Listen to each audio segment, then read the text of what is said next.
Certains problèmes ont un historique et c'est dans cet historique que vous pouvez trouver la clé vers votre mieux-être.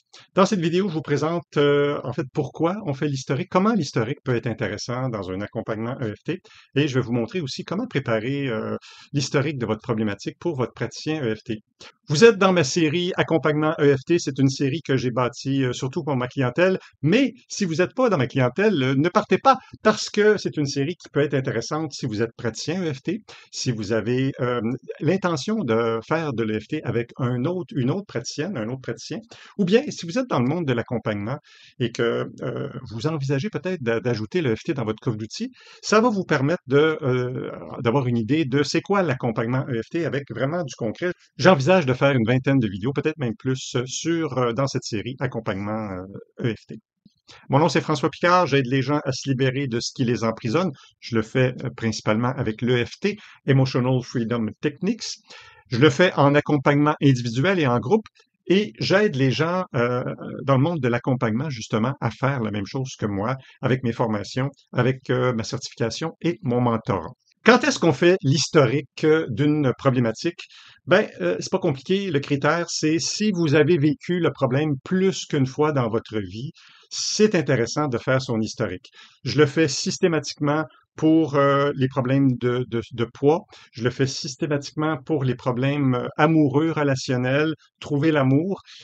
Mais tout problème qui peut survenir plusieurs fois dans une vie, l'historique va m'intéresser. Pourquoi faire l'historique?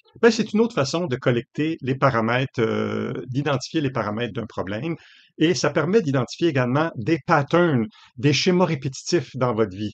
Et c'est intéressant de voir les paramètres spécifiques au schéma répétitif. L'idée, un des objectifs d'accompagnement, ça peut être tout simplement de casser ce pattern, de casser ce schéma répétitif. C'est quoi faire l'historique d'une problématique? C'est tout simplement d'identifier les moments où le problème apparaît et qu'est-ce qui se passait dans votre vie à ce moment-là en termes d'événements.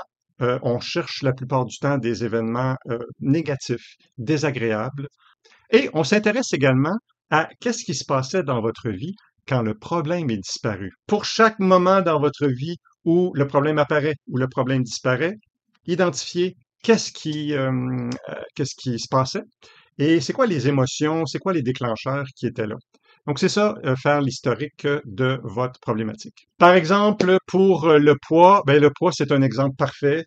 J'aime bien savoir quand est-ce que la prise de poids a eu lieu et qu'est-ce qui se passait à ce moment-là dans la vie de la personne.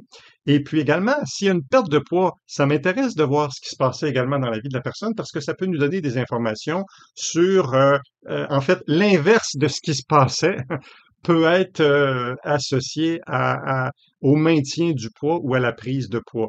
Donc, on s'intéresse vraiment aux deux morceaux. J'ai une cliente, elle, systématiquement, en fait, on a découvert, grâce à l'historique, qu'elle prenait du poids systématiquement quand elle perdait de l'importance vis-à-vis son homme. Donc, son homme la regarde et à un moment donné, son homme ne la regarde plus. À ce moment-là, elle est importante pour son homme, elle n'est plus importante pour son homme.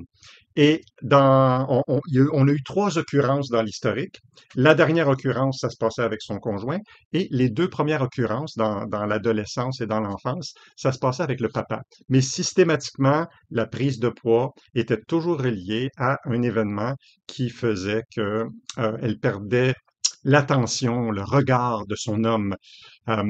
Et la reprise en fait, la perte de poids était associée à différentes choses, mais surtout associée à l'homme qui revient dans sa vie.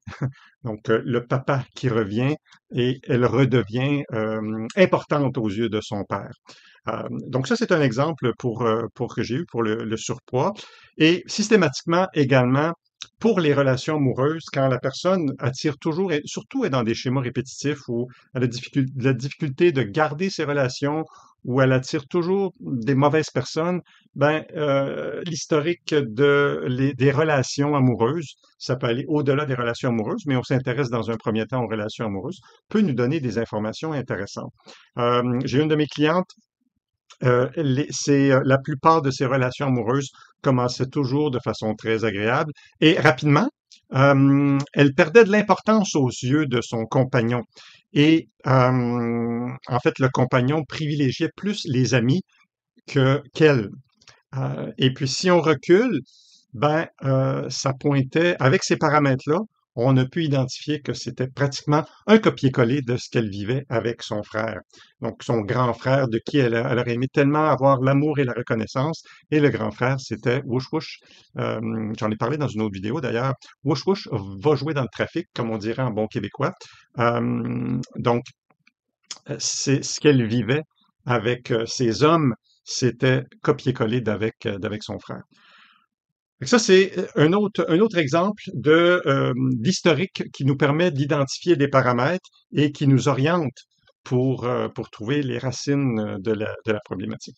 Voilà. Donc, je vous encourage fortement, lorsque vous rencontrez votre praticien EFT pour la première fois ou avec un nouvel objectif d'accompagnement, si c'est quelque chose que vous avez vécu plusieurs fois dans votre vie, faites l'historique. Identifier quand est-ce que ça commence, quand est-ce que ça se termine et essayez d'identifier les choses importantes que vous avez vécues à ces moments-là. Donc, j'espère que vous avez aimé la vidéo. Si oui, mettez un pouce. Et si vous pensez que ça peut aider quelqu'un, vous partagez.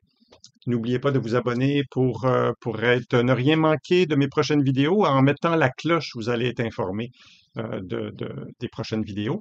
Et sur ce, je vous dis à la prochaine.